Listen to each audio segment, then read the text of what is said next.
biology, chemistry, livers. I'm sure none of those words stir up nice bubbly feelings in you, but we'll need those concepts to understand our experiment this week, elephant toothpaste.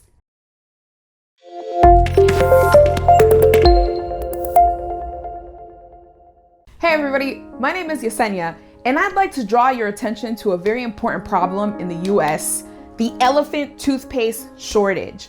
When was the last time you walked into CVS and saw elephant toothpaste on sale? Exactly. Okay, seriously though, you cannot use this stuff actually for elephants, nor would I suggest that you try to brush an elephant's teeth without going to elephant dentist school first, but it's gonna be a pretty cool foamy reaction when we are done.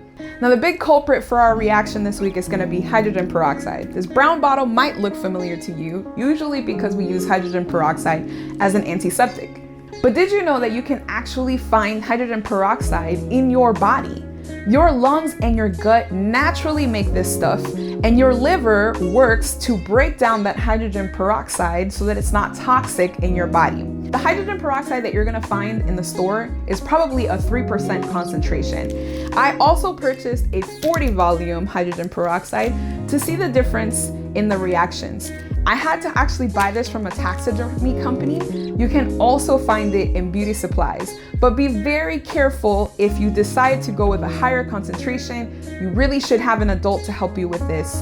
If there's not an adult already watching you, try this experiment. The liver secretes something called catalase, which breaks down the hydrogen peroxide into pretty much harmless hydrogen and oxygen in your body. We're not gonna use the liver for the reaction this week, but what we are going to use is yeast. Now, I've seen some variations on this experiment where you could use potassium iodide, but I just didn't know where to find that in Walmart, and I found yeast, so yeast and hot water will do. You'll also need some food coloring if you want the toothpaste to look more toothpastey when it comes out of the bottle. So when hydrogen peroxide breaks down, it usually does so very slowly, and what we'll do is speed up that reaction by adding some enzymes, catalase. That's where our yeast comes in. Most of this experiment is designed to be very messy. Those are my favorite kind. So you might want to try this outside or somewhere where you don't mind cleaning up afterward. I'm just gonna do some prep work on my prep table before I head outside so that I'm not like trying to mix this stuff in my backyard. To start with, you have to prep the bottle. So we are going to measure half a cup of this guy. Now I plan to do more than one reaction, so I am going to set up more than one bottle. Like I'm gonna do one reaction and then do a double reaction. So I put a cup in the 2 liter. You just need a little squirt of dish soap in the hydrogen peroxide so that we can get that foamy effect. I feel like if you stir it around and you get some suds on the bottom, then I think you're doing good. I read that if you dribble food coloring down the sides of the bottle, then you can get a pretty cool effect when the foam comes out of the bottle. So I'm just like squeezing a little bit on the side of the bottle and just let it run down the side of the bottle. Don't mix it up.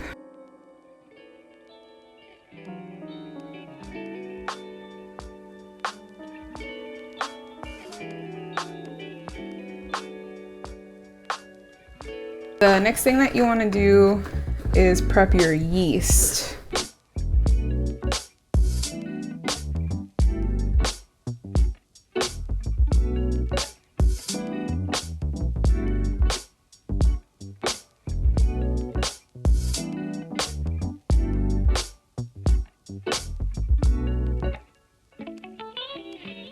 Y'all, when I tell you this stuff is going everywhere, oh my goodness. But I should have just done it outside.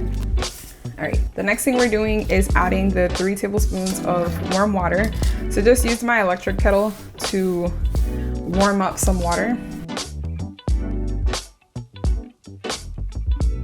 Double for the other one. Then you just gotta stir these folks up.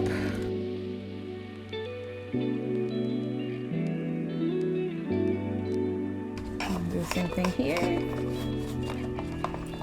Now you don't want the water to be boiling, you just want it to be warm. The hydrogen peroxide will break down into water and oxygen gas. Now, the oxygen gas will cause bubbles, and normally those bubbles just escape from the liquid and pop. But that's where the soap comes in. The soap will trap the oxygen and create foam, which hopefully will come out of our bottle when we make this reaction. Whoa! That looks so cool! If you get the gel colors right down the sides of the bottle, it'll look like toothpaste.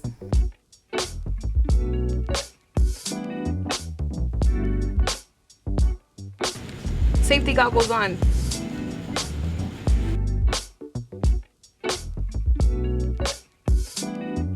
Oh! Yeah!